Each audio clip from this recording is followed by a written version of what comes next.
to Nomad at Night, starring the one and only Nomad.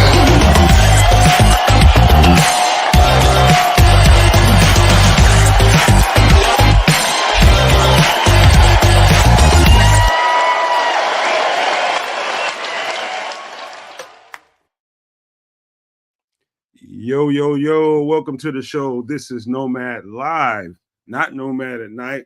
Our good guy producer hit the wrong button today, but that's okay, man. He's a human. That happens, man. This is Nomad Live.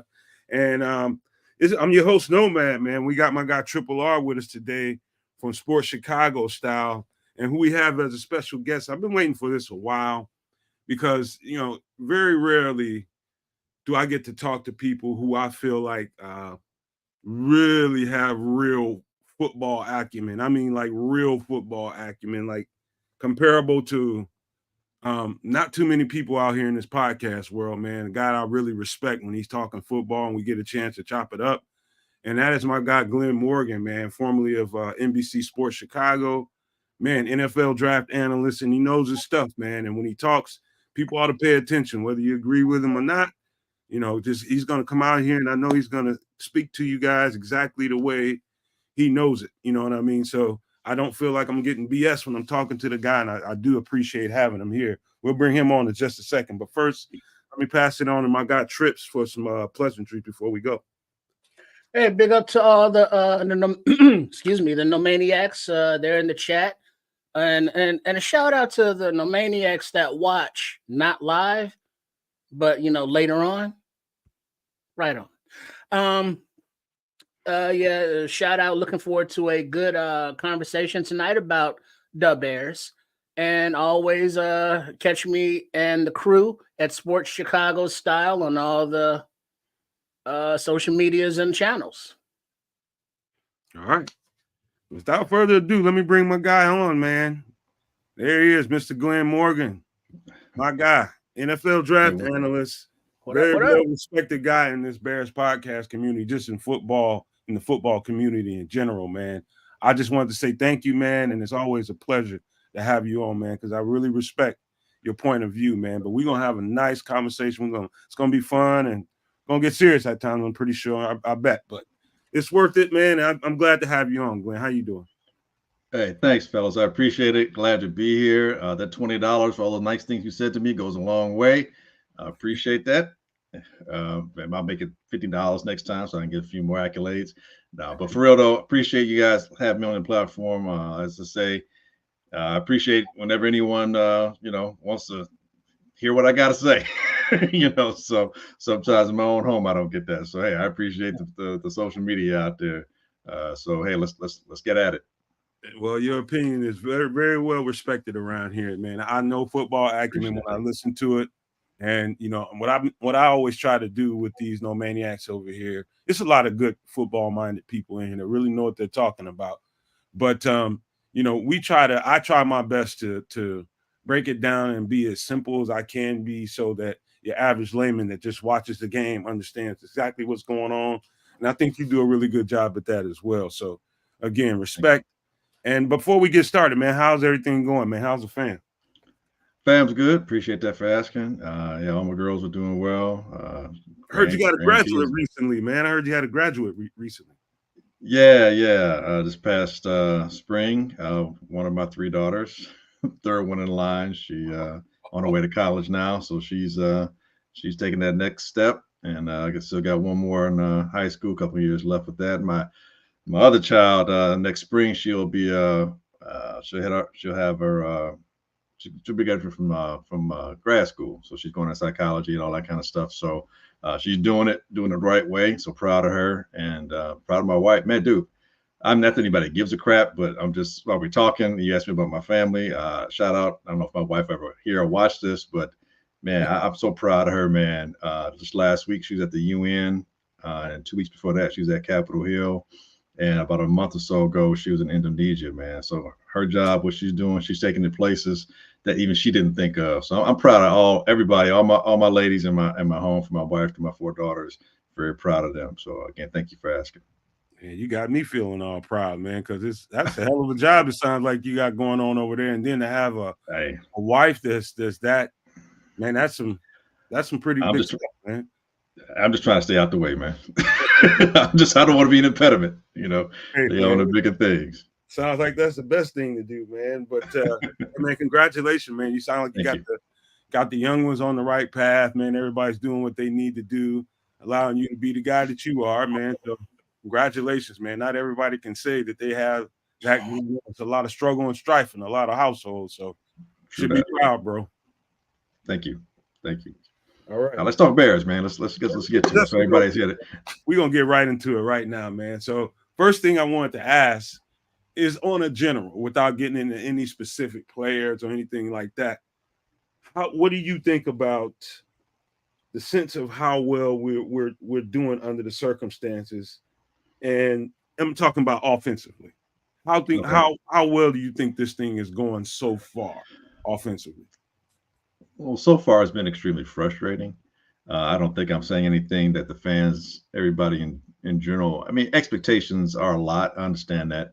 And they're going to be high. They're going to be almost through the roof, based upon what we did in the offseason. By we, I mean the Bears, what the Bears did in the offseason.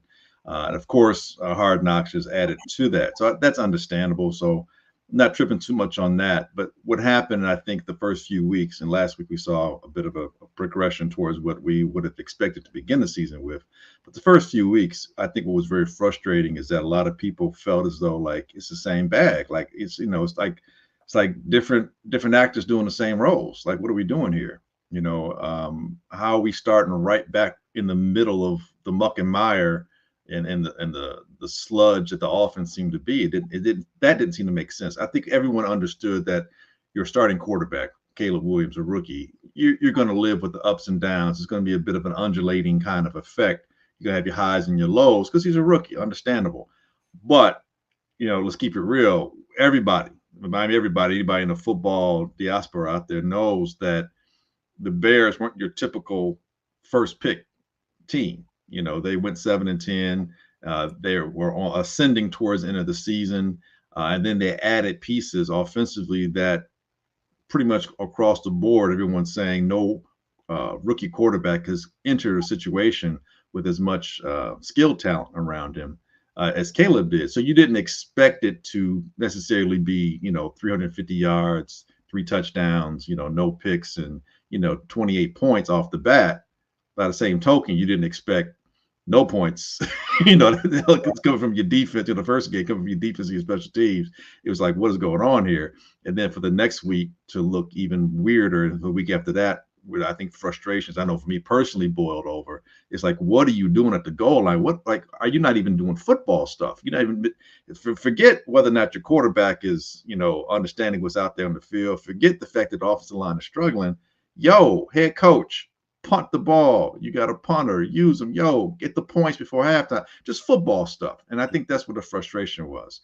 Pump that into last week. And you saw them make better football decisions. You saw a little more cohesion. So it looked like, and invariably, I believe we all know that it's not going to stay that bad. But the frustration is why did it have to start out that way? And I'll say this last thing, because I know I'm talking long. I think what added in totality to that frustration is you look around to the rest of the league and you're like, damn, dude, Washington is killing. Whoa, Malik Willis, yo, he wasn't even on the squad until August 26th. He hadn't been on a team for a month, and this dude is 2-0 and is looking better each week. And Sam Darnold, it's like, yo, I know he was a top 5 pick. He's had some hard times. He's hitting Minnesota, and they're looking like mid-season form. Like they're looking like almost like a playoff squad, and they're taking out some good teams. Beat Frisco. They didn't have Justin Jefferson for the second half when they beat Frisco. They lost to them at the goal line. Those are games that you should lose to San Francisco. They still beat them, and they beat the dog snot out of the Texans the week after, and then they jumped on Green Bay early. So you're looking at all that stuff, and I'm not going to allude. Of course, I'm kind of saving the Justin things. I'm not trying to kick off a civil war again, but you're looking at Justin. It's like, yo, okay, better environment, better coaching, and yeah, he's not at that level that you want him to be, but he's looking better each week. You see progression. You see a team playing cohesively. You're seeing all facets of a team work together. here in Chicago, we just had 2/3 of the organization or the team working, and that bugaboo. One of my podcast partner, Brandon Williams, Coach Smoke, was like, "Yo, he believes there's like a universal playbook that every offensive coordinator that comes in here, they stuck with. Like, you can't do nothing else but this playbook. I don't care what you did beforehand. You can't do nothing else but what we do here." And it's just like, how are we doing the same mistakes over and over again? I think that's where the frustration lay up until probably last week. And, we'll see what happens this week. So I'll tell you real quick what I had to put on my microscope and kind of look at this stuff real closely. And I start, once you get past the play calling, you start looking at personalities and personality types.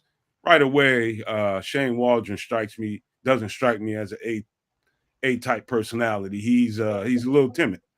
And he's got all these new pieces, rookie quarterback. And I'm not doing this to make excuses for him, but I've been spending quite a bit of time the last couple of shows making the point that I think they're at exploratory phase of install of this new offense. And I think they're trying to figure out what to do with the pieces that they have. And I think you spend the first 4 games of a season trying to figure that out. And then the next 4 games, you trying to hammer that down. And then the next 8 games after that, you really start to make a run for whatever you're going to be. Are you going to be a team that tries to sneak in the playoffs or get a playoff spot? To me, that's the way I've always seen new offenses being installed. I always felt like the first 4 games was a little bit of a exploratory phase. But go ahead. No, I'm with you there. I just have a big ass butt. That's my finger. I'm like, yeah, but, and I hear you. And the issue I have is this year we had an extra preseason game that nobody else had. That outside of Houston, nobody else had. You have a team that, for the most part, your offensive line was the one part that you really did outside of the center, which should have been an upgrade. Everyone else was coming back. And you supposedly, and I believe they upgraded at running back. Swift is a difference maker at running back. And then you upgraded at wide receiver with the talent. And granted, Keenan Allen hasn't been available, but you've had him throughout the preseason. And you still got a veteran in DJ, and Ndunze is a top flight talent. And you still have Cole Kmet, who they didn't use until like 2 weeks ago. Right. So my issue is, how come Washington, which is a completely new organization, I'm talking about the owners new, the head coaches, although a veteran, the head coach is new to the team. Cliff Kingsbury's had his issues in terms of his offense supposedly having flaws to it. And I know he always starts off good, but he's not new to the league, so they've seen his stuff. You've got a new quarterback, a rookie quarterback. You've got new elements all across. Hell, they gave up Jahan Dotson, one of the better receivers as far as talent goes. Your tight end's new. Your defense is damn near new. And y'all killing. Y'all three. Not people, they ain't played nobody. Well, supposedly Bears didn't play nobody either. And we were struggling. Struggled against the nobody Titans. Lost. Or should have lost. That could have been a loss. Struggled against the nobody Colts. It's like, come on, man. Look, it's the NFL. I don't. This is where the part where we start making excuses. That's a part that becomes a little bit issuematic when we're starting in a situation where it looks like we're way behind or right back where we were before. When this guy Shane Waldron is supposed to be an upgrade, I get you're going to have to get used to everybody. I don't think anybody is going to argue that. The point is, these guys, it seems like sometimes they're trying to sprint before they even walk. And at this juncture, seem like, hey, go back to crawl. And if that works, just so you can move forward. It's like, I can't understand. This is where my partner was like, it's a universal playbook. It's like, I'm like, I don't understand why y'all aren't doing the simple stuff. And you hammer that and you get that so you can execute that without flaw.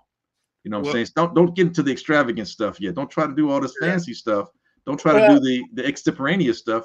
Get to the basics and go from there. Y'all they've been struggling with the basics, bro. They've been struggling with the basics. Well, I think that's a lot of the frustration as a fan base wise, and media comes in, not to rehash the whole off season, but the quote unquote G word, kept coming up, generational, coming into the best situation, ever. Defense kicking ass, experienced weapons at wide receiver and a nice running back room. But then there's many levels of frustration here. So, if you understand my concept, you know how I think. But there's the all right, we got an offensive coordinator that wasn't allowed to bring in all of his people. He had to retain SEMO. And during the first few games, the run game just looked like shit. And so there was no cohesion there someplace. And so here we are again with this offbeat coaching cycle of mix, match, hodgepodge, bringing these guys together with a new offense that doesn't look at all professional, that they have no idea what they're looking like. And it's like, all right, I get it. They're trying to figure out things. But, then you got the screens and the bubbles and the personnel decisions. It's like, all right, we get it. All right, it's brand new. But we want to win now. We see what this defense is doing on the field, and we don't want to waste that. So, right. If the offense can be somewhat professional and capable, which it looks like they're, trying to do, very conservative. If we got to play conservative now, that's fine, because let the kid, learn. And then the bigger plays will come. Because we've seen on the All-22 that this Waldron offense, it gets people open. It's just the offensive line doesn't always give them time to get there. So, there's different things going on. There's the player issues and who can stay healthy, who has the heart for the game, and how they want to play together. There's the coaches' room and how they're all getting along or not. And, it's 2-2 early in the season, first quarter of the season, as Nagy would say. Now we move into the second quarter of the season, and we just want to see progress. And now this is the part of the schedule, everybody's professionals, but quote unquote, Vegas says we're supposed to eat because we have the more dominant team against these upcoming opponents. Now this would be good growing time because, like Glynn alluded to, the NFC North ain't no bitch. What I mean? It's a gauntlet coming up here at the end of the season. So we want those growing pains and that gelling to start happening as soon as possible. You know what? Go ahead. Before you go, Glynn. No, go ahead. I think two things really jump out to me right away when we talk about the offensive struggles. Two things that I think we overestimated what that offensive line was capable of and the pieces that we have. And I think it was very well matched by Justin Fields' ability to kind of make that, you're talking about the law of averages. You throw those numbers into the aggregate, it looked like we had a pretty good offensive line when it came to run blocking. Come to find out, they weren't that good without him. I think that, number one. Number two, I think they decided at the very beginning, I'm talking about in the first 3 games, that I think that they went for the perimeter running with the kind of running back that they had. They tried to force their will on the perimeter, and it just didn't get blocked up well. And they learned something from that. And in this last game, you saw them go to a more of a power game and get kind of some trap game going on, some pulling going on, and they was able to open up some lanes. I think they realized that one way or the other, you got to run that ball up the middle some kind of way and figure that out. Well, go ahead. No, I'm going to say you just proved my point. And I don't think that the offensive line is as bad as they looked. And I agree to you that having Justin probably made them look a little bit better than what they may have seemed to be perceptively. However, I think the truth lays somewhere in the middle. And what I mean by that is with Shane Waldron coming in, you guys brought up a point in terms of, having different coaches from your staff that came with you or did not come with you and those who remain here. That happens on every NFL team every year. So I don't buy that as a big reason that it has to be so much of an issue. However, to your point, by them not having worked together, that's SEMO and Shane Waldron, whatever Shane Waldron's, and I don't know what they are, but whatever his blocking requires for his plays, the schematics may be, it may be something that has to be executed differently in terms of footwork, in terms of what's being asked, because these guys, offensive lines, what I'm referring to, they look lost out there. They look like step behind. And that's not because they don't have heart or they don't have the athleticism. It's like a chorus line. I was saying before, I've said a few times, is that, if one person on a chorus line is misstepping it, all the dancers are off.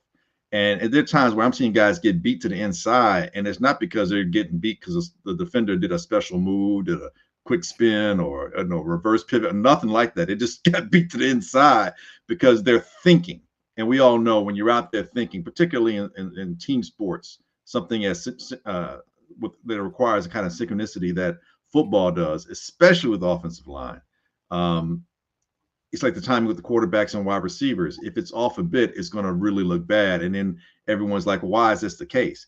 And it's, patience is required, definitely. But this is where I'm like, what's going on during practice? Why is this looking so bad? And I think these guys are just caught thinking. And to your point, Nomad, the reason why last week looked better, I think they got back to doing what those guys do best. So if there's a certain blocking scheme, a schematic where you have to move your feet in a certain way or you have to pull, whatever the case might be, if these guys aren't in sync and they're thinking, they're going to look a step behind. The defense kind of has an idea where the ball's going. They're going to be a step ahead of you. Your step behind, them step ahead is like 2 steps, and it just looks so bad. Particularly, you can just look at that Indianapolis Colts play. It was a horrible play call at the goal line. But the fact that there were 5 defensive guys, I'm not even talking about the fact that the Bears were on the ground because they were cut blocking and nobody had a cut block because those guys were all running to where Swift was. And that's you're just so incongruous right now, at least back then. I think last week it's like, okay, look, let's talk more about what you guys, and offensive line's like, look, man, this is what we do. You need to find a happy medium. And you would hope that happens during preseason, and which is my other issue. When you got a new OC and you learn new stuff, why aren't y'all playing more games, real live action, I should say, during the preseason? I say you got to play a whole half, but you should be playing each quarter. There was a little cocky going on, Glynn, and also in your years, I could speak to this personally. I have never seen in my life an offensive coordinator come into an organization, take that job, and not bring the staff that he's chosen. I've never seen that. I might be wrong. There might be some cases out there where a guy comes in and takes on whatever staff that the team had set for him. But I've never in my life seen a guy have to come in and definitely take the O-line coach of the head coach's choosing. I think that was a huge mistake. I'm not saying that Chris Morgan is a horrible coach, but I could say for the first 3 games, at least, Glynn, they weren't on the same page. And I agree with you, but I would put that at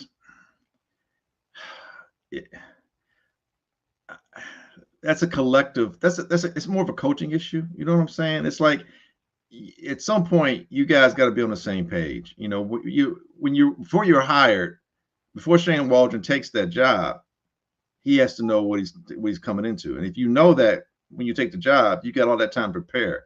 There may be a reason why Clint Kubiak and Kingsbury decided not to come to Chicago. It may be less that the Bears said no, and they both might have said, well, we don't agree. So since we agree to disagree, and they went to separate ways. And that might have been part of a sticking issue. You may be right. There may be something that those guys said, hey, look, I got to have this or else. But I would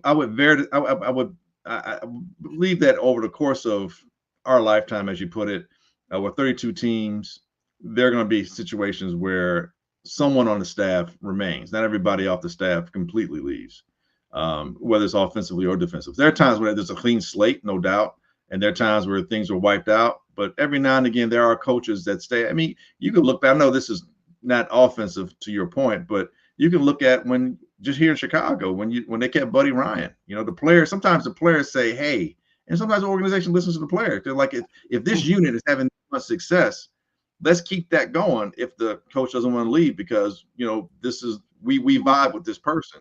And so you listen to that. And it may be a mistake. It may be a mistake the first 2 games. And as much as we are frustrated, and I know personally I was frustrated, not so much about the wins and losses, just about the execution on the gridiron. All that being said, it's still a pretty talented team to be as problematic as it's been. And we're the Bears are at 500. So us. God damn it. No, I get emotionally, financially, the organization. We've been down with this organization longer than these players have been alive. I've been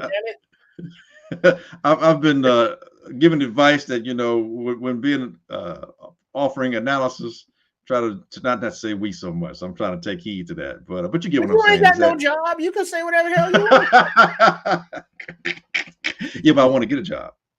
True. So, but to your point, yeah, I got no job, so I want to get a job. So the Bears, the Chicago Bears, as they are, but they're 2-2, and so going forward, let's see what happens. And hey, look, I mean, I'm sure at the beginning of the season, Carolina looked like a win, Washington looked like a strong possibility. Right now, I'd say Vegas. Those odds, if they were high for us before, or Buzz, I asked them in that habit. If they were high for the Bears before, they're probably a little more questionable now. And I wouldn't be shocked. I think the Washington game, is that in DC? That's a good question. I don't know.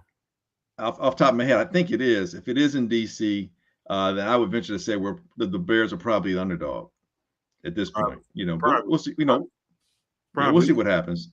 Another question. The Jacksonville game got me concerned because Jacksonville ain't won nothing. They up against it, and we talking about London's the second. We might have lost the locker room there, man.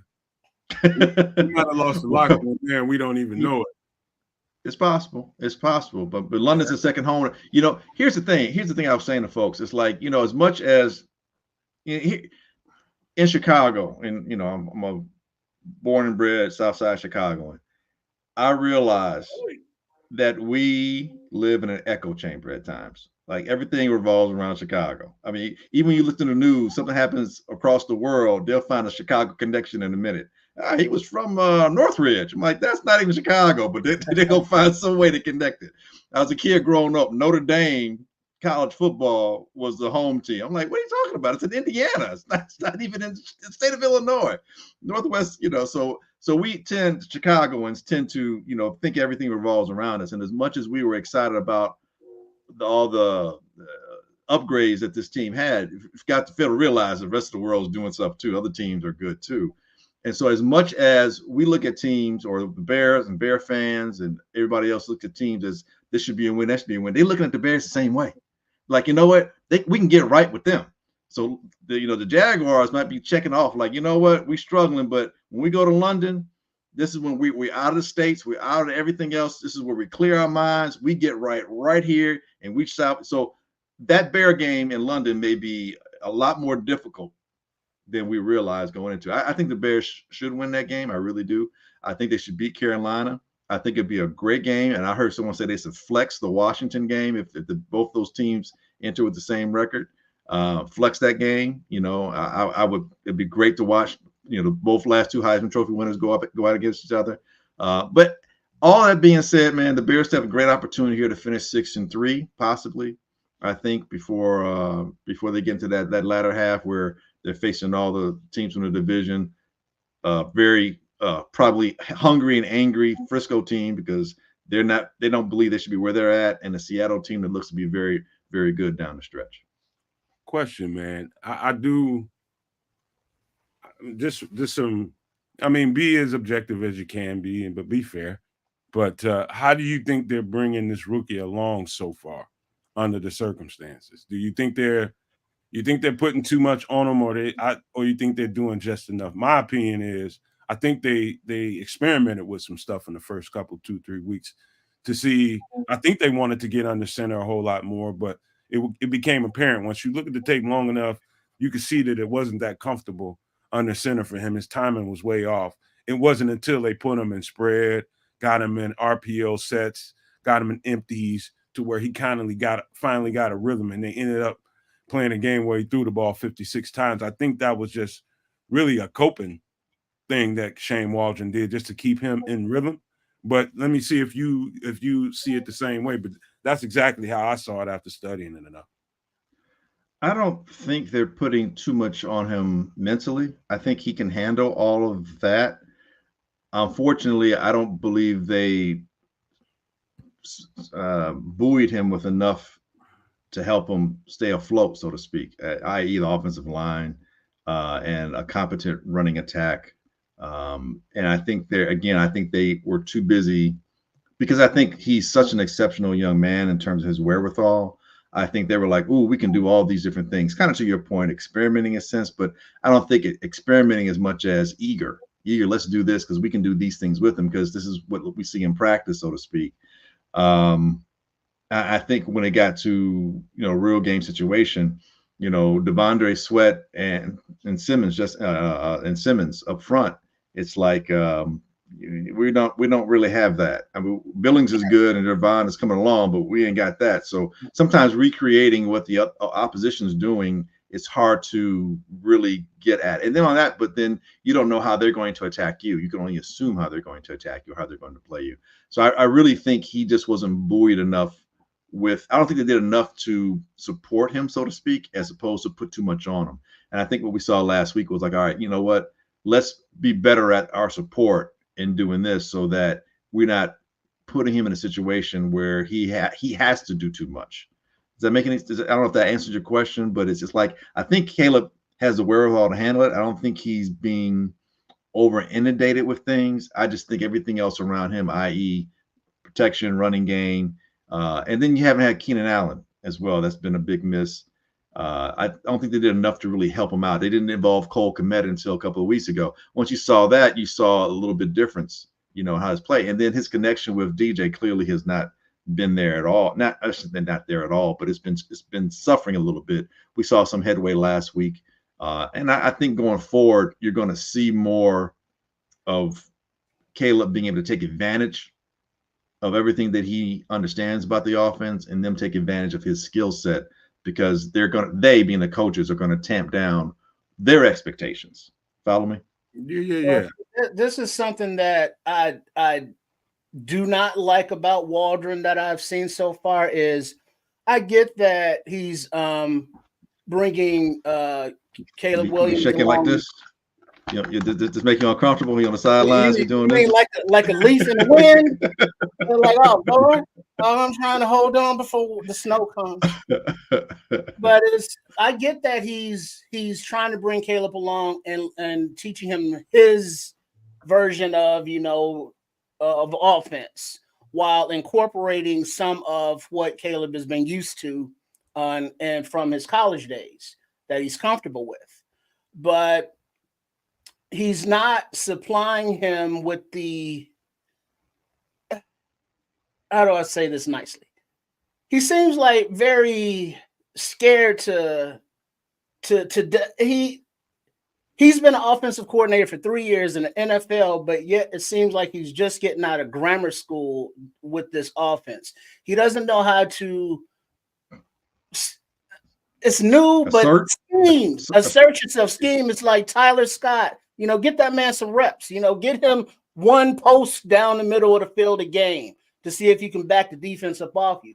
But it's like, no, DeAndre Carter's getting every look. And it's like, cool, he's all right, but let that man return. Or it's like he doesn't know how to scheme open the different receivers and have a multitude of players touching the ball.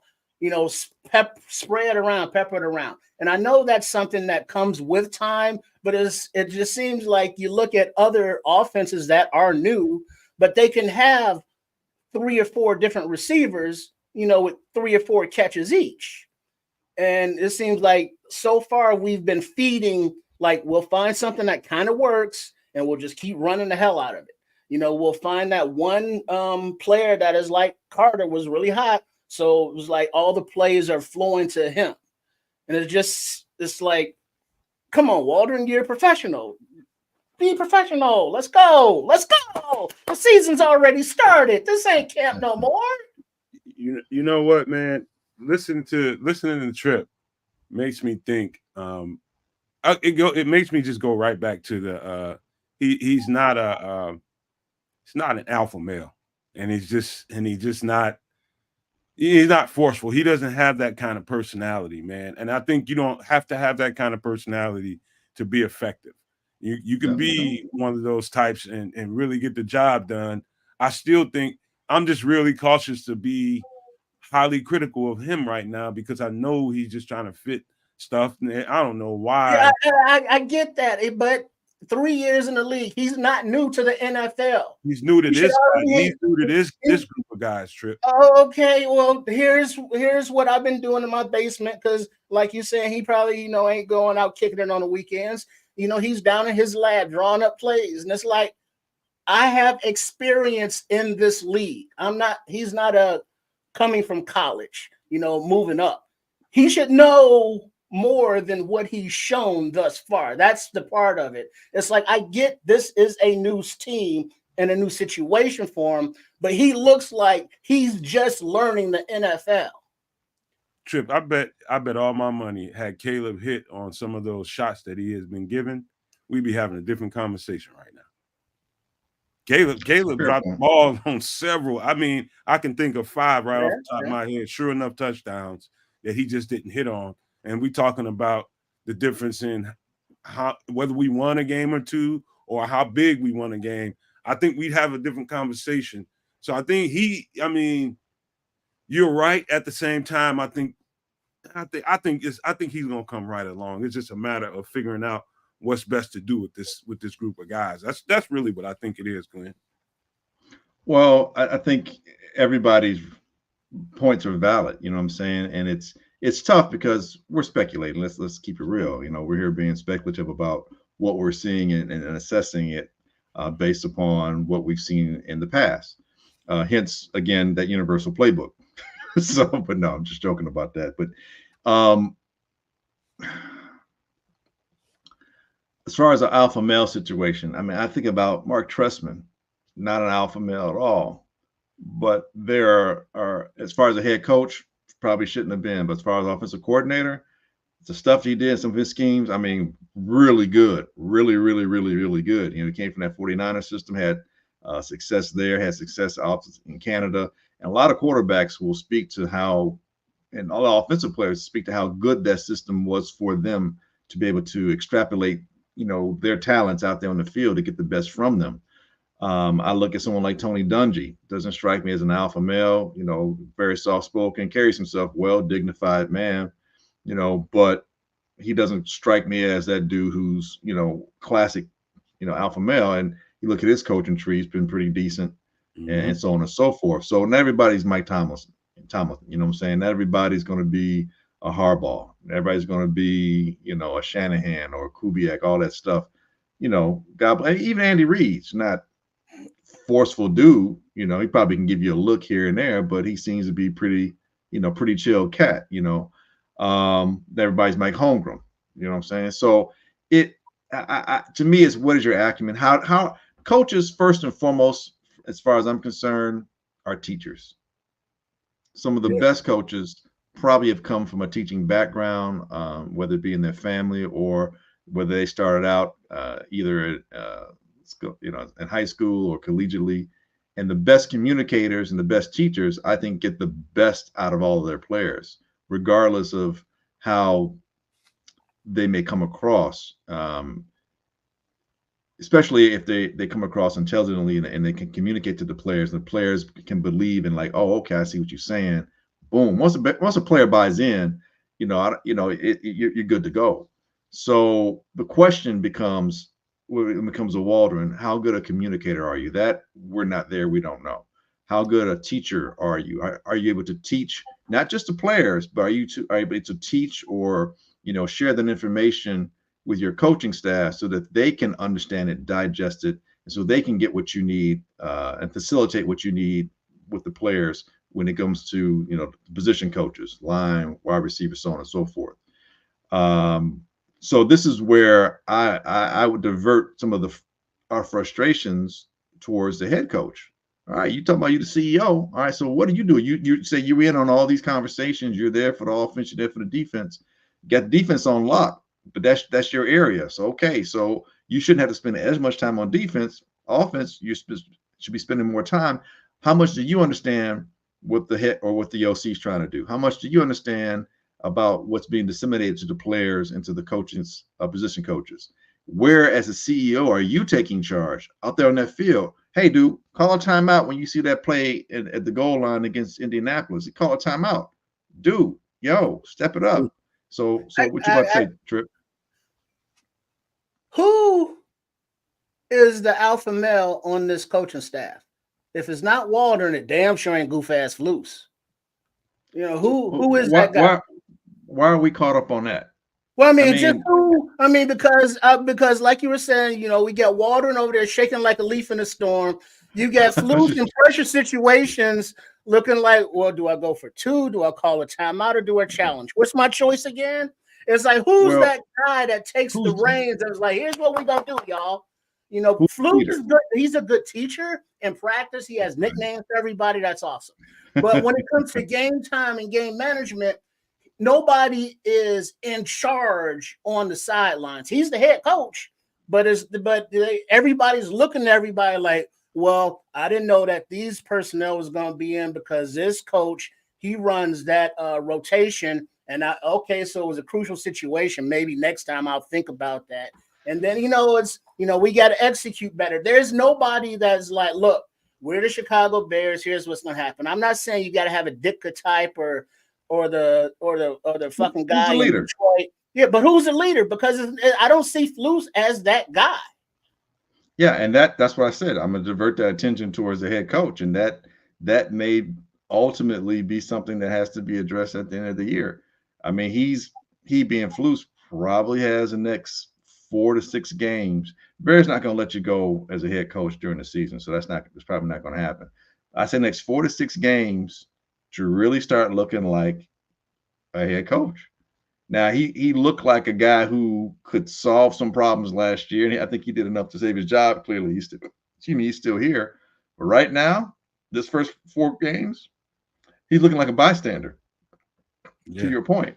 And, that's not good. That's not good enough. It just isn't, because there are things now, whether even with the guys, especially since they're struggling, there are things where you'd be like, look, you put your foot down, or you're accountable, or as a leader, you say, look, this is what we're gonna do going forward. You don't have to yell and shout like you're saying, but you gotta make those decisions. And right now he's looking like a bystander, and that's not a good look. I mean, look at last week. I don't want to say that the patients are running the asylum, but it took the leadership council to go to their offensive coordinator and say, look, we need to communicate better. Maybe you should coach us like this, and let's see some improvement.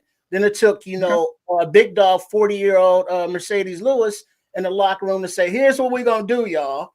And it's like, he's taking that, player coach position, but it seems like he has more of a, leadership reign than any of the coaching staff. Leadership looks different depending on who's giving it out too. You know what I mean? Everybody's leadership ain't that in your face, take control. Everybody's leadership looks different.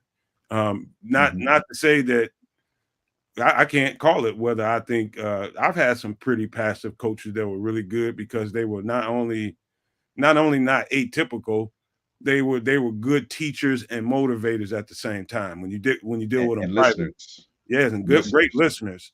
And so it's really, to me, I think you live with this personality type and just know what you got. But before we get carried on in that conversation, man, I want to know what you think about. I've been very boisterous about. I didn't think Ryan Poles did enough in the offseason on the offensive line. I felt like Braxton Jones, and I'm gonna stand right out here in front of everybody and say I'm a big fan of Braxton Jones. I don't think there's a player on the team that gives more effort, play in and play out than Braxton Jones. This guy gives you everything he has. The problem is everything he has ain't good enough. And you know what? That he's a weak link on the offensive line. Let me just stop there before I take the meat off the bone and just pass it to you. What do you think, Glynn, about Braxton Jones? And do you think Poles should have done a little bit more to fortify that spot? I'm not necessarily certain that it's Braxton Jones' a spot that had to be fortified, as much as I think the interior of the offensive line really is the weakest aspect of the offensive line. I think we've got a guy like Braxton, and you got Darnell on the other side. You have extremely young, athletic big men. And with that, you can teach them, and they can get better. They can get stronger. That I see them with Darnell's ceiling is a lot higher. I see Braxton with a lower ceiling, but I still don't think he's reached his peak just yet. But that interior offensive line, if you put someone that would be in Teven, a healthy Teven, next to Braxton, he doesn't look as bad. But that's part of the issue. How healthy has Teven ever been since he's been here? He hasn't. Never. Yeah, he was drafted injured, and he's been playing injured. I mean, God bless him for all he can do, and I'm sure it's not easy. I'm not going to disparage a person given that they're all and fighting injuries, but that's an issue that and so you need to address that. And Amangaji or Amagaje, I apologize, I'm mispronouncing his Karan's name, but it's just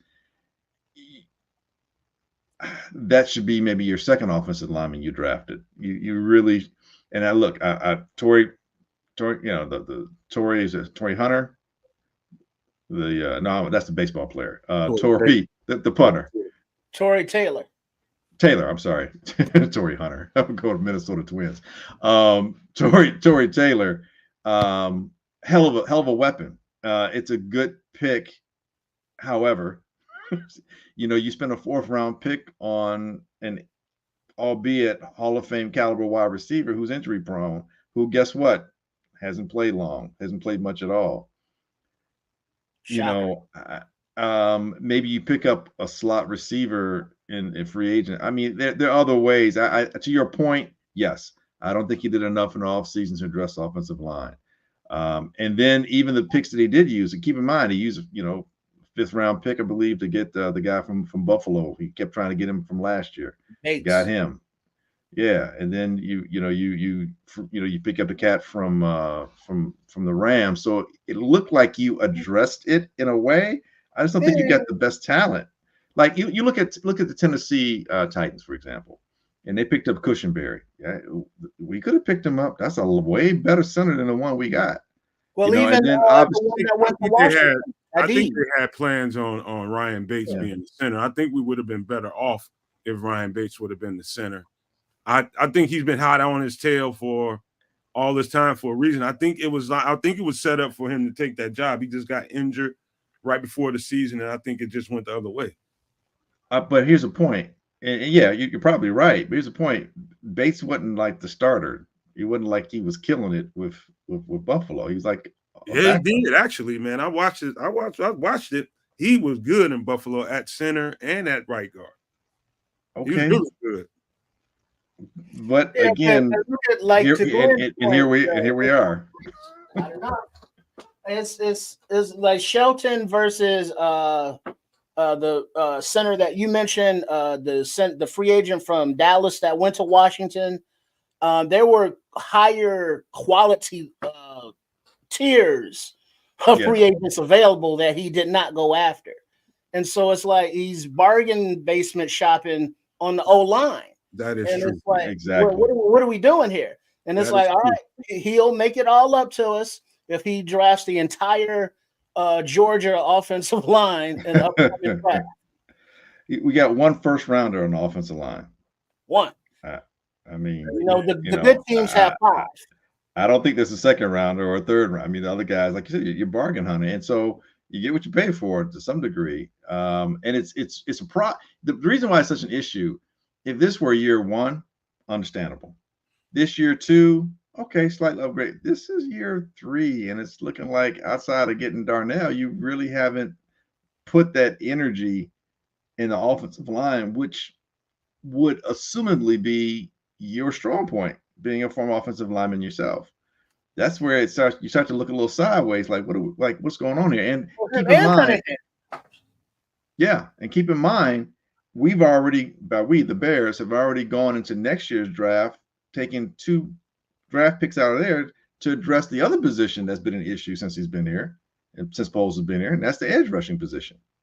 And you never really technically truly drafted a true 3 technique. You're trying to make guys into that, which, God bless them, they're doing a really good job, and they seem to be doing well. But to make this defense, when you hire Flus, and you using this defense, everybody will tell you, had those conversations with Alex Brown. It's like, to make that 3 technique go. I mean, make that defense go. You need a 3 technique. You really want to see it do something. That's the engine. Well, I think you're not addressing the engine.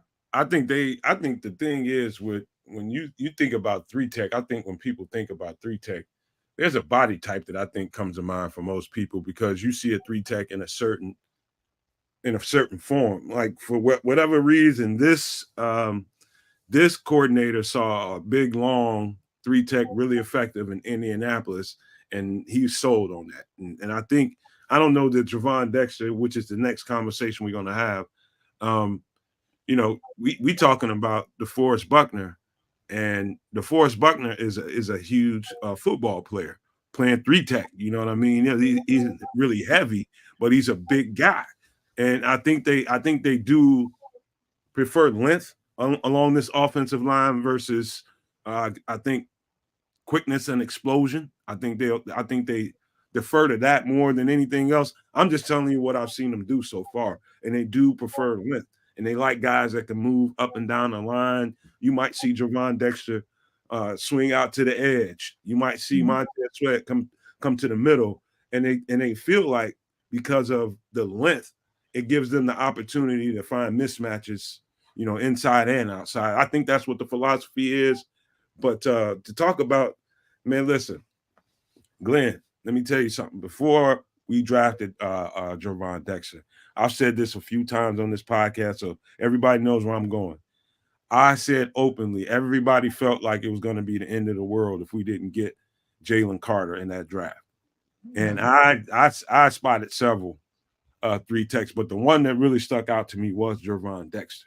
And I said it when I was on the bar room over and over again. I slapped the table hard, stood up on it, and when we drafted him, I think, and this is the epitome of the conversation I couldn't wait to have with you, because I don't think people give this guy. I think the most impactful move or decision that was made in the offseason was them signing Eric Washington back to this team as a defensive coordinator.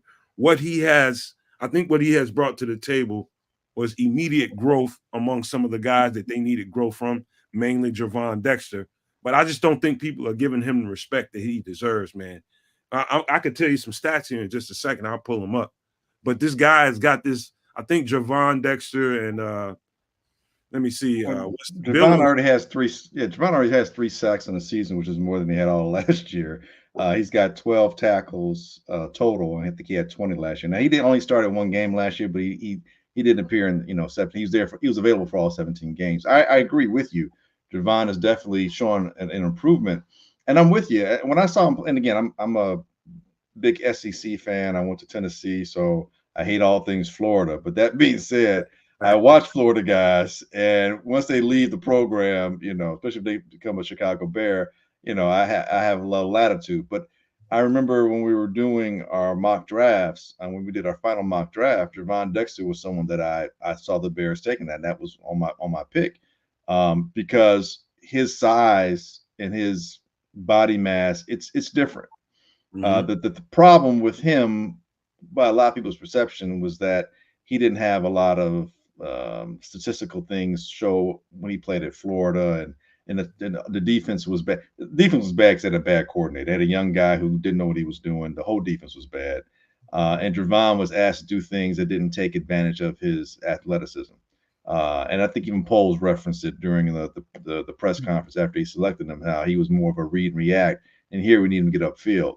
So for Gervon last year, a lot of that was learning how to, again, move differently. It's sometimes, man, sitting in the room with some of those guys. I really had the pleasure of being able to sit with Briggs and Hampton and some of these other guys. You listen to how they talk about just watching TV, and not even focusing on the camera's not even focusing on the trenches, so to speak. They can see, they're like, nope, they can tell where a play is going to go. They can tell how a guy's going to get beat because of how his footwork is. And so it's very, very, it's very minute, and that's where the experience and the expertise comes in. So when a guy has to relearn something, it's almost like relearning how to walk. That's probably a bit of an overstatement, but there's a lot of relearning that they have to do and a lot of adjustment. Sometimes a left tackle can't be a right tackle on offense because the movements are different. It takes a little bit, to get used to. When you have a person who has the versatility, that's great. And to your point, the Bears defensively, the coaches schematically and roster wise, they want guys who have that versatility so they can flip flop them. Your safeties should be not necessarily strong and free, but just safeties. So I get all that. And I think with Gervon, to your point, I'm excited about him because the young man was a hell of a basketball player when he was in high school. He's nimble and athletic, and he has, the physical tool set that it makes you salivate. It's like, man, dude, all the things we can do with you. And he's still a young man, so he's still learning. And to your point, I think Eric Washington is doing some things that we don't see because of the defensive line, although they don't quote have that, traditional 3 technique, and they don't have a bona fide edge rusher per se on the other side of Sweat, they're still getting pressure. And the whole thing of this defense isn't so much about sacks as much of it is about pressure. And with a guy like Gervon, a guy like Billings, with their strength and the Gervon's length and size in the middle, you don't necessarily have to collapse the pocket, but you can impact the pocket. You get that power surge, I call it. It's not so much of a pass rush, but a power surge up the middle in their face. It's a problem. And they get the length in the arms. You're trying to throw over it. It's an issue. And then you have guys like Sweat on the outside, and Booker's been showing some improvement. I think he's doing really well. He's all over the place. And then Taylor, when he got here, I hope he's getting better health-wise. He was Daryl Taylor able to show something, volunteer, by the way. He's able to show some speed, coming off the edge, because that push up the middle was forcing them to them. And so that's where this defense, like, I think we have 0 Fs in terms of issues with it. Like, we got no Fs at all when it comes to the defense. Like, they're fine. And that secondary, I don't know who the scout is on the secondary for the Bears, but that person deserves a raise or a promotion somewhere else or whatever. Don't lose them, because that secondary, this is the deepest Bear secondary I've ever seen in all my years. Yeah. And I would say unequivocally right now, I think it's the deepest in the NFL. There may be an exceptional player here or there on another team, but collectively, and I'm not talking about just the starting, 4. I'm talking about going like 7 deep. Like, these guys are maybe even 8 deep. These guys are phenomenal. Yes, they are. So I think and that's the thing too. It's like, I think that marriage of Washington with Flus is working well. So sometimes, man, it takes a while. Sometimes in real life you don't always jive with your coworker, and then after about a month or 2, or you go through something collectively, and you come out on the other side of it, you have a different understanding of one another. And hopefully that's where the Bears are headed, to a better understanding. And I'm talking about the coaching staff. All right. So let me get to this real quick, man, because this will drive home some of the points you just made there, Glynn. Let me go over here to it. Not a multi-million-dollar player, Daryl Taylor, ranked number 7 in edge rush pass rankings. Number 7 in the league. That's number 1. And this is some individual play going on here, as well as some of what Glynn just got through saying, that impact from the inside, getting that dent going on the inside, making it a little bit easier for your Daryl Taylors to make plays, man. He stands out as number 6 in the league at edge rush win rate. Then we go down to defensive tackle win rate, pass rush win rate. We got 2 in that category. We got Andrew Billings at number 3, and number 7 we have Gervon Dexter. And so there, you talking about the totality of this dude is coming in here. I'm talking about Eric Washington and getting results. And so I felt like doing this show, I had to highlight that, because I'm not sure that people really realize how good of a job this guy's doing. And Gervon Dexter, Daryl Taylor, even Montez Sweat, through double teams, they are getting a hell of a lot of pressures. They're getting a lot of hurries. That stuff doesn't show up in the always show up in the stat sheet, but they're getting a lot of them. Let me go down here a little further. Where do we show up? Okay, we need to show up in this category of run stop win rate. We got to get that up. We don't have a guy in there. We got to get that up. Okay, hold on. Now, who do you think is calling the defense mostly, Glenn? Is it Flus or is it Washington? Before you ask that, Trip, I'm gonna ask that. I'm gonna ask him that right after this. But all here right. We are at 1, 2, 3, 4, 5, at 6 in the league at win rate rankings. So we are as a team doing really well on the defensive front. All this is about the defensive front, and it points right to Eric Washington. And I just wanted to make sure that people realize and understand that we got a stud jewel of a defensive line coordinator. I mean, a defensive coordinator, but in particular is where he makes his hay is on that defensive front. I mean, he's a hell of a coach, man, and the numbers prove it. Yeah, I would agree with you. Again, it's good marriage. To answer your question as to who I think is calling the plays, I believe it's Flus during the game. Is it 100%? It's hard to say, but I would say that Eric has a great influence on the game plan itself, and I think that that's a shared thing between he, Flus, and Hulk as well. There's just it's these guys, and I think sometimes we forget that.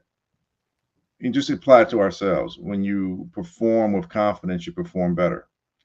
And this defense bought in last year. They're still living, they're still vibing off of last year, but even more so now because everything it has to make sense to me part, they've crossed that bridge already. They're on the other side of that. And they're playing with confidence. They're not thinking, and they can just be the best at what they do. And you add on other things that they're learning. You're at the point now where you can start layering things. Just look like Minnesota's defense and Brian Flores. They a lot of pressure blitz a lot last year, but there were issues with it. There were holes, so on and so forth. This year, they don't have to think as much. A lot of these guys were there last year, and so they're just layering onto it. And they're going to be a problem going forward. So playing with confidence. Conversely, I compare Minnesota's offense to the Bears' offense.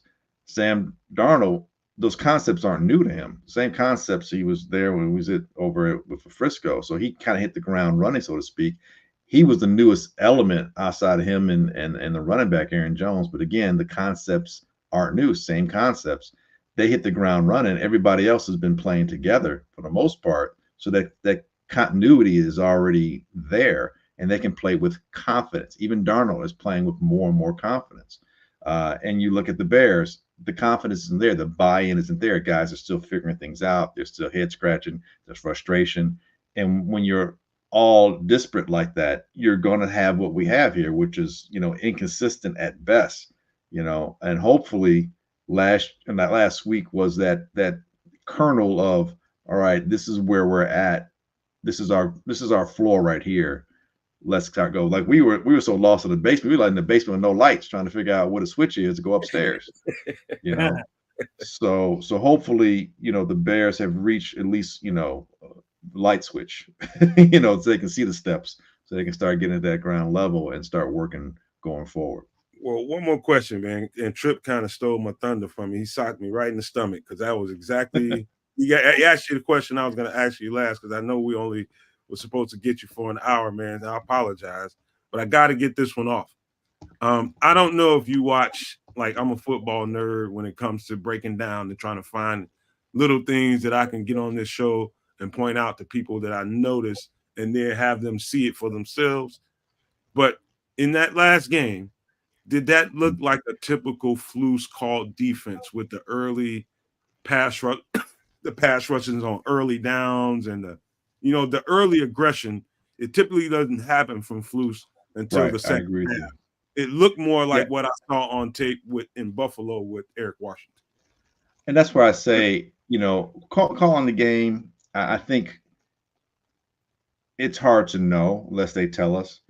But to your point, his fingerprints were there. And that's why I said earlier, I believe that Eric has a great influence on what the game plan is going to be. And maybe they started off with, more his game plan at the beginning of the game than they have in the past. But I think because Flus was so emphatic about the fact that he's going to call plays, and I think he realizes that had a lot to do with him keeping his job. It's not too dissimilar than, say, Andy Reid is like, yeah, I'll let the guys, blah, blah, blah. But Andy Reid, he's calling the plays during the game. Right. And there are times where, now he may be 80-20, 90-10, but there are times where, Andy Reid's like, yeah, no, this is what we're going to do. But I would say during the planning phase, during the week before, by all means, that's where the teaching comes in. That's where the head coach or the person in charge is, teaching his, the people that are underneath him, those that are learning from him, where he becomes that mentor thing. And I think Right now, Flus is that marriage between Flus and Washington is working really well, and it helps the secondary out even more, man. It's a beautiful thing to watch. But here in Chicago, it's what we're used to. We get more excited about our defense than we have ever really have our offenses in my lifetime. You got to submit, man. You got to submit, Glenn. This is our identity. We got to know who It we is. are. We're talking about It the is. team, trying to figure out. We got to know as fans who we are. What are we? We are a blue-collar team that plays Chicago-style football. Rough, run, hit, and be physical with teams and play defense and let your offense do what it can and keep you in games. That's who we are. Monsters of the Midway, Yeah, but that's an issue. That's in this day and age, we're going to have to get better because I'll say this, and I kind of went off my podcast 2 weeks ago. I was really frustrated. I was like, look, man, if they ruin this young man, if they ruin Caleb, ain't no way in hell that if my grandson wants to play quarterback, I'm ever letting him come to Chicago. Like, nope. You sit out a year, go somewhere else because they don't know what they're doing. They don't know how. You go to LeVar Ball, your grandson, man. Mm-hmm. That's pretty funny, man. Well, you see, but that's kind of what scares me going forward. If Flus isn't the guy, which is like suspect, is because now you're at the end of the season, and it's like, all right, does Flus go? Does he stay? We just hired Waldron, and to train and coach our number one pick quarterback that we took instead of taking a haul and stocking the team. And so now if Flus is gone, is a head coach going to come in and want his own OC? Does President Warren say, Poles, yeah, you can go too? Does everybody go? What the hell is going to happen? And because what we're used to here is getting the cart before the horse, before the road is even built, and then mix it all together. That's my answer, man. Keep your fingers crossed. That's all I can do for you. keep your fingers crossed. All right, Glenn, you know what, man? We have kept you longer than what you promised, man, and I appreciate you for not getting out of shape about it. But man, dude, I really appreciate your presence, man. I mean that from man to man. I appreciate your presence. I appreciate your intellect and how you apply it to what you do out here, man. And it's respectful, man. And all I can do is tip my hat to you and say thank you. Hey, man, appreciate you guys for real. Truly, thank you for sharing your platform with me. Thank you for all the nice comments. And all right, man, I told you I was going to give you the other $25, though. Hey, just don't wait so long before you come back, man. Because I like the conversation. I love the dialogue. Just don't wait so long, man. Come on back again, man. All right, true that. Appreciate you guys. Hey, go Bears. Let's win this one, man. Hey, I'm looking at I just want to be happy. I just want to be happy with the Bears. So I'm sure that's what we all want because the Bulls ain't doing nothing, and Blackhawks ain't doing nothing, and the Sox for hell ain't done nothing. Shit, wait, Zoe's coming back. The White Sox is setting records. The Cubs got a good farm system, and we got Connor Bedard and Angel Reese. I'd have been here long enough to realize it's about every 20 years our teams do good. So I got one more 20 in me. So let's get it done. There we go. All right, fellas. I'll holler at you. Be healthy, be strong, man. Holler at you, Glenn. Likewise, fellas. All right, man. Take care. Peace. Hey. That is my guy, Glenn Morgan, man, formerly of NBC Sports Chicago. That was fun, man. You got to admit, man, that was fun. I think we vented more than we did anything, Trips, man. Would you agree? Well, I mean, but he was the voice of, the every Chicago fan while being professionally, a reporter, analyst, and all that. But the frustrations that we see are legitimate. I mean, it's like, do you just say, all right, no expectations, whatever happens, happens. We'll be patient with a smile and just watch it all happen as it happens. Or do you say, hey, it's game day. We want to win. What are we doing out here? Are we not professionals? Did y'all check not clear this week? You got issues going on. And it's just, we want to see the instant gratification while knowing that it's not going to be instant. There's that dichotomy within ourselves, but it's like, let's go. I I think Daryl Gibson But I it's think gonna he's take asking time. me. It'll take time. I think Daryl Gibson is asking me a question. He's saying, if you were a defensive coordinator, how would you scheme your defense against Chicago? I would attack Caleb Williams every chance I got. Yeah, that's what they're doing. Yeah, I would just make him uncomfortable as fast as I can. I'd Brian Flores him is what I do. Well, you see what they did last week. They kept the ends wide to keep him in the pocket, so he didn't get the rollout opportunities and do what he does well, and make plays outside the pocket. They kept him contained and kept the arms up in the middle to bat down the passes because of his height. So you keep him contained in the pocket with a good rush up the middle. That should be a way to get in his head. Yeah. If I was defensive coordinator. I mean, or as Robin just said, attack the interior of the line. Yeah. I was just looking at a Jacksonville Jaguars podcast. I'm weird like that. I watch all kinds of shit that I probably shouldn't be watching, but I pick up little nuggets here and there. And there's not an offensive coordinator, but a defensive coordinator or assistant or something. One of the players from Jacksonville was talking to one of his assistant coaches or something, and he was talking about how many these other teams' podcasts that he watches. And I'm just like, really? These guys are just sitting up there, but it's not surprising to me. It's not surprising to me because, they do have downtime and they watch the same kind of shit that we watch. They might not chime in on it. They might not say anything. It's a lot of people that watch this in particular podcast and don't say nothing about it, man, because the truth is we be dropping dimes around this motherfucker and we don't get the credit we deserve. But who's waiting for somebody to say, hey, here's your credit, take it. Fuck it. I know we're good over here and I know we know what we're talking about. But I thought that was surprising, man. A coach that sits and watches a lot of podcasts. Those defensive guys don't have a lot of time on their hands. They are busy during the week scheming. I don't know how he finds time to be watching podcasts. Well, that's their on demand. You click on it, there you go. Whenever you pause it, they probably start in the throne room, got the headphones on or something. But it's just, like how many players say, oh, I don't listen to the media. But you get in their car after the game, they listen to the talk radio, they listening to everybody calling, venting about, this, that, and the other. Or nowadays the kids with the IG, they looking at pictures, but don't be saying nothing.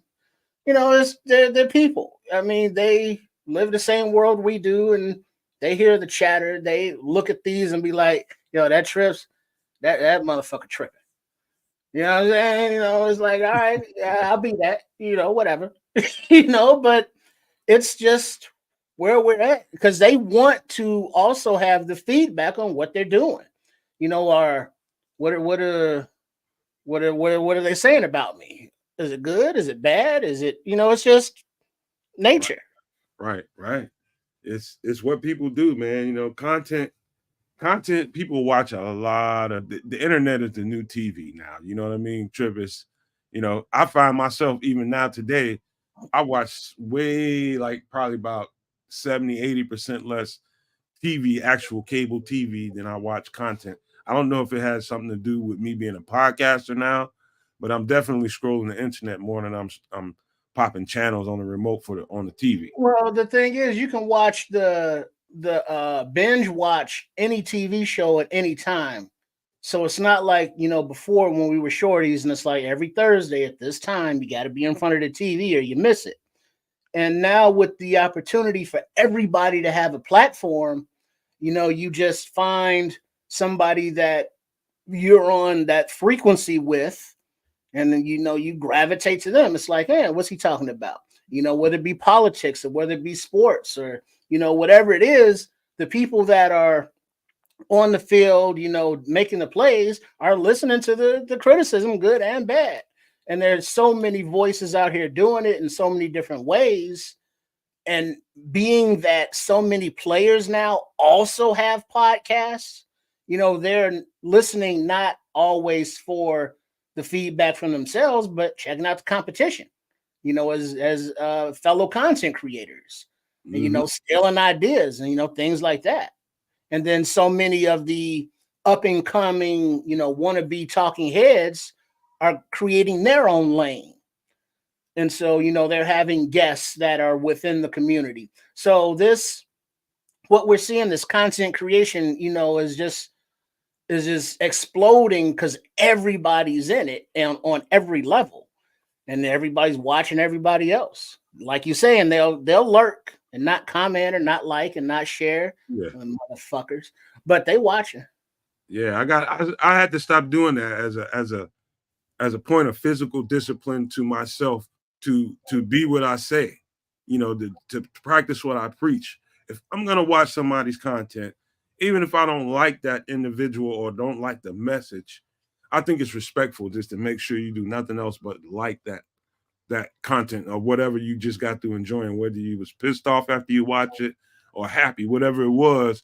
To me, as a point of respect, I think, to me, that's how you do it. We're in a different landscape right now. It's a new frontier out here. And I think there's got to be some decorum when it comes to it. You know what I mean? I turn on your channel, I'm already subscribed. I'm gonna like it the minute I walk into, before I even click on the video. I'm gonna like that thing because that's just the way you ought to be. I think it's just respect. And it's just to encourage everybody else out there that's watching this content now. You don't have to subscribe to the channel if you don't want to, but if you see that there's some good content here that you really, really can that really sticks to your ribs and you kind of remember, I think it's worth subscribing at the very least, but definitely like it. If we said something tonight that you like, that's all worth hitting the like button. So I just encourage everybody, as we move into this new frontier in this internet space, I think there's got to be some kind of decorum developed. And but now, Nomad, you asking a lot from people, because you asking a lot from people. Because think about neighbors. When it snows, you shovel your walkway, but like your neighbor be like, "Yeah, fuck them." You know what I mean? But you still got to walk by that place to get to wherever you're going. And so, that community, the kindness, the common decency among humans, the same way it don't exist all the way in the world, it definitely don't exist on the interwebs. But that's what we want to strive to. So, the nomaniacs, they look at the content and it's like, oh shit, Glynn Morgan. It's like, oh damn, they got kids on there talking that Canada shit. Like, oh damn. And it's like, they gravitate to it. And that's why they're here on what's today? Went a Thursday night, watching, this Tampa Bay Falcons game come down, to the wire in the third quarter. What is the score, by the way? It's Tampa Bay 24, Falcons 20. And Tampa Bay's in the red zone driving. Ooh, and how much time left? It's 2:42 left in the third quarter. Ooh. Yeah. So and the interweb and the share the stuff that you like, comment and help those content creators that are putting it out, because you're going directly to the source. It's not like there's a network, well, unless there is, for those networks that are just networks, but like the individual podcasters and creators, if you like what they are doing, support them, because that's, instead of watching a TV studio made sitcom, it's like, yeah, you don't know them. It's like, yeah, that's corny anyway. But you go to your favorite podcast, your favorite content creator, and be like, yeah, I like what you're doing, man. You blow that shit up. That's who you support. Yeah, like that shit. Subscribe. Yeah, all of that. For sure. Junior just said he shovels 5 of his neighbors' walks. He loved to help people, and I had to hit him, man. That's why your damn back's hurting, Junior. Right, but that's and I'm not gonna speak for him, but like those 5 neighbors will appreciate that. Oh, and yeah, maybe over the summertime, they'll bake him an apple pie or do a load of laundry or whatever the fuck that they do. But you reciprocate with the kindness, with the generosity, with the thoughtfulness. Hey man, listen, man. I do that quite often. You know what I mean? I'm a overly generous person to some people that love me say you too nice. And I think sometimes people think that because I'm nice and I'm giving, that I must be some kind of ignorant to the facts that sometimes you shouldn't do things for people. I think if you're guarded like that as an individual, you miss your own blessings, man. You can't make you can't hateful people shouldn't make you be hateful. You should be in control of how much you give and your willingness to share and help other people, man. Don't let other people control that for you. You just do it because it's in your heart to do it, and just don't look back. You shouldn't have did that for such and such, man. And I had that shit happen so many times in my life. I just, if I could show you what I'm doing, I'm giving the big ass middle fingers. Fuck you, man. Don't worry about me. Worry about you. You don't want to be giving. You don't want to share. You do that shit yourself. Don't tell me how to live my life. See what Junior say, just for his act of kindness, they sure do. 3 out of the 5 are Italian, and the food they give me is so good. You know what I mean? So it's like you wake up, it's like, man, I'm hungry, ain't nothing, and now all of a sudden your neighbor come in with a plate of lasagna.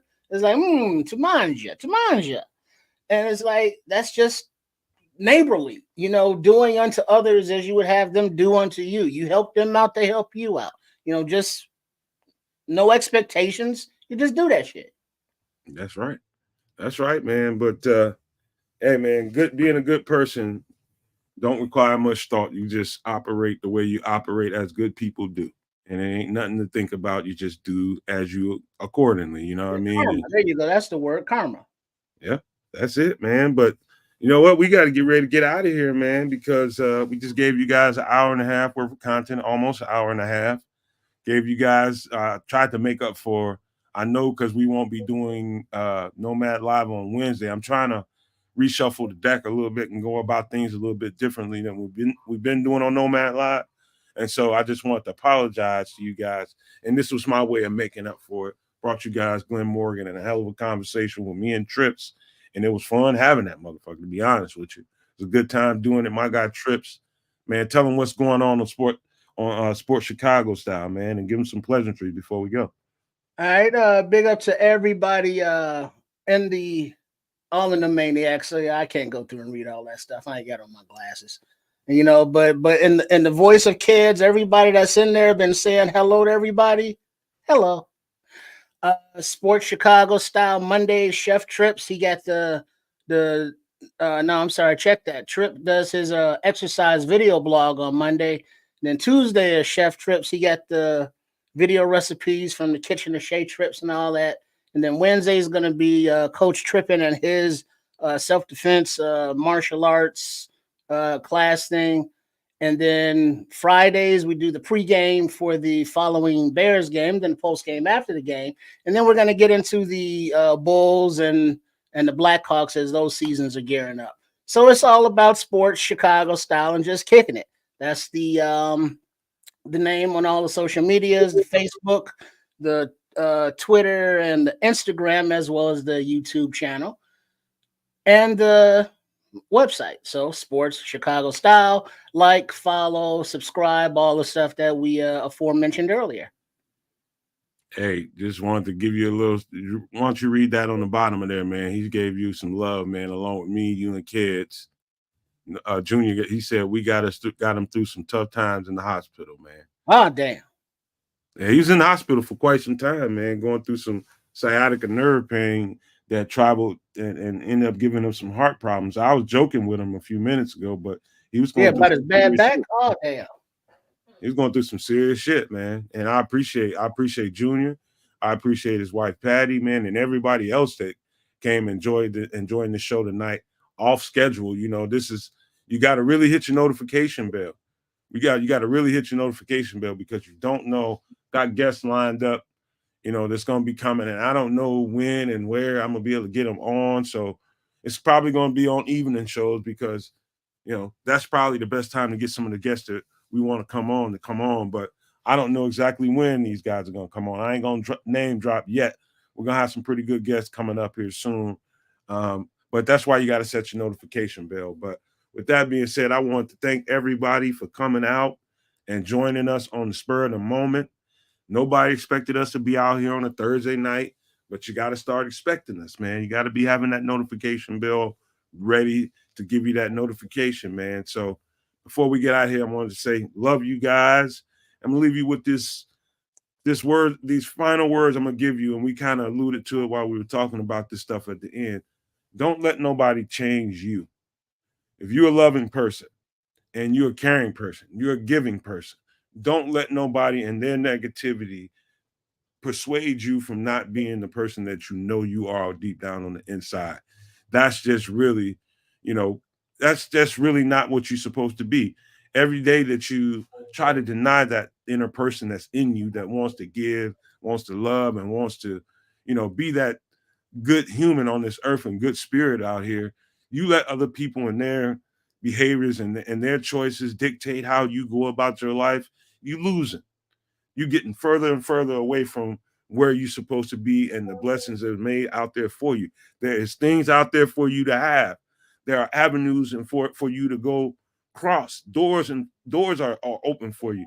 But if you don't get past that part of it, allowing other people around you and their choices and decisions convince you to be a certain kind of person, you will never get there. You got to just flat out bulldoze those kinds of people in that way of thinking. If you're a good spirit at heart, don't let shit convince you otherwise. Act in that way, and you're going to manifest everything that you want to have in your life. And you just been in your own way the whole time. I'm just telling you. So I know I say that a whole lot. But I'm going to leave you with these famous words that speaks to it again. If you can think it and you can see it, you can absolutely manifest it. Run people the fuck over and get them out your way and keep on going in your life.